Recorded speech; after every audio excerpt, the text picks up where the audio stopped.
नमाज गुनाहों का कफारा है, इसी ज़िमन में दूसरी हदीस आ रही है, हमारी हदीस नंबर 327। सैयदना अब्दुल्ला बिन मसूद रज़ियल्लाहु अन्हु फरमाते हैं कि एक शख्स ने किसी औरत से छेड़छाड़ की, अजनबी औरत से, ठीक है। तो फिर नबी पाक सल्लल्लाहु अलैहि वसल्लम के पास हाजिर हुए, अर्ज करने लगे अल्लाह के रसूल मुझसे खता हो गई। दौरे जाहिलियत गुजरा था उन पे, तो आदतें थी जो वो एकदम से नहीं छूटती, लेकिन शर्मिंदगी है, एहसास नदामत है, लेके नबी पाक की बारगाह में आए हैं, अल्लाह के रसूल खता हो गई है, मुझे पाक कर दीजिए। तो आपको पता था कोई बड़ा गुनाह नहीं हुआ है। तो आप सल्लल्लाहु अलैहि वसल्लम ने फरमाया नमाज का वक्त हो चुका है, नमाज अदा कर लें। जैसे ही नमाज पढ़ी तो उसके बाद फिर वो शख्स हाजिर हुआ, अर्ज करने लगा अल्लाह के रसूल मुझे पाक कर दीजिए। देखिए उन्हें एहसास किस कदर था, यानी कोई शख्स बदकारी का मुर्तकिब हो तो उसको पाक किया जाता है, यानी संसार किया जाता है। अगर वो शादीशुदा है, गैर शादीशुदा है, तो फिर उसको कोड़े लगाए जाते हैं।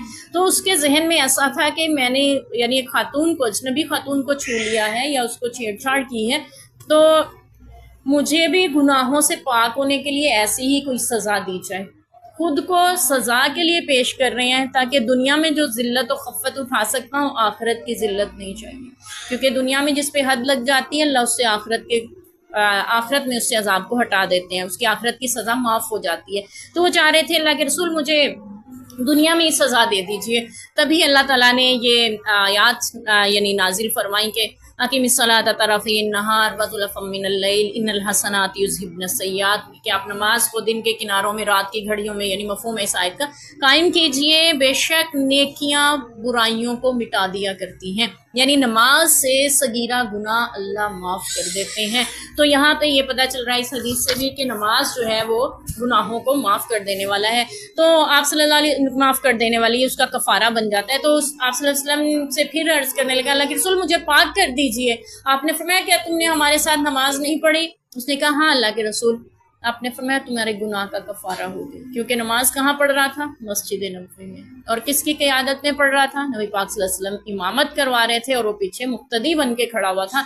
जब इतनी फजीलत के साथ नमाज पढ़ी तो अल्लाह ने उनके गुनाह को माफ़ कर दिया। फिर तीसरी वजह सबसे बड़ी वो ये थी कि वो एहसास नदामत लिए हुए खड़ा था।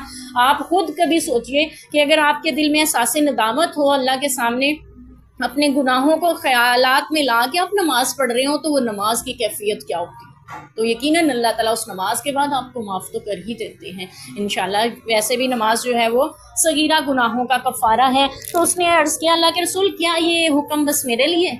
अब सहाबा के शौक़ भी देखिएगा, ठीक है, यानी सिर्फ मेरे लिए ख़ास है? आपने फरमाया नहीं, ये मेरी पूरी उम्मत के लिए। अल्लाह ताला ने इस उम्मत पे फजल फरमाया कि नमाज उसके गुनाहों का कफ़ारा बन जाती है। आप सल्लल्लाहु अलैहि वसल्लम ने यह भी फरमाया ना मुख्तलिफ हदीस से, क्या एक शख्स दिन में 5 बार गुस्ल करता, उसके दरवाजे से नहर बहती हो, तो साहबा ने उसके जिस्म पे कोई मैल कुचैल बाकी रहेगा? साहबा ने अर्ज़ किया तो या रसूल अल्लाह कैसे रह सकता है? एक बार नहाने से बंदा साफ हो जाता है, अगर 5 बार दिन में नहाए कैसे मैल कुचैल बाकी रहा? आपने फरमाया यही 5 नमाजों का हाल है।